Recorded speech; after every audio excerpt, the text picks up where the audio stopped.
Okay guys, so in this video I'm going to talk to you a little bit about background position for background images, so let's get into it.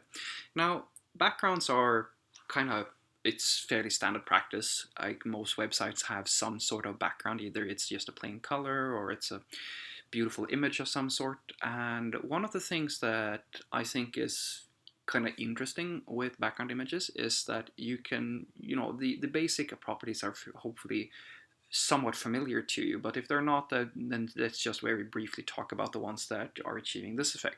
So I've just declared a background image, and it's my little image here. And in this case, I've set the background size, which is just going to be 150 pixel all around because the original image is massive.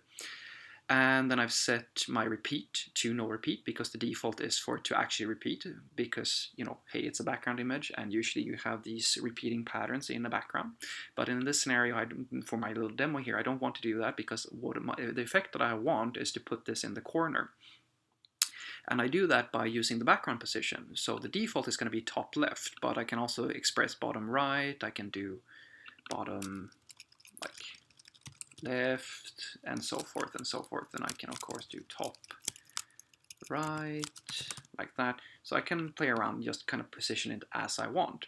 Now, so this may or may not be familiar to you, but something that is not so it's not so common knowledge is that you can actually do more with background positioning. You can actually use multiple background images to achieve more a certain effect, which I think is kind of striking. So if we go to my second example here, I have 4 different images which I have positioned using the background position in the different corners. Now, if I had wanted to do if I wanted to do this effect without using multiple images for the background and the positioning property, I would have probably had as a first approach to kind of figure this out, if I was to say a beginner of some sort, would be to just use the image element and try to use the element to kind of position things. And that's kind of what I want to touch on here.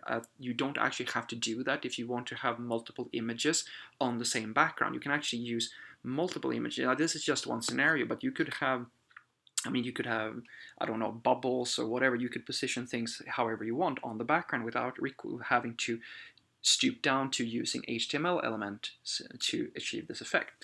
So as you can see here, I can actually just chain my images. I have one for top left, top right, top bottom right, and bottom left, and then I just use my positionings to kind of to put them on the page.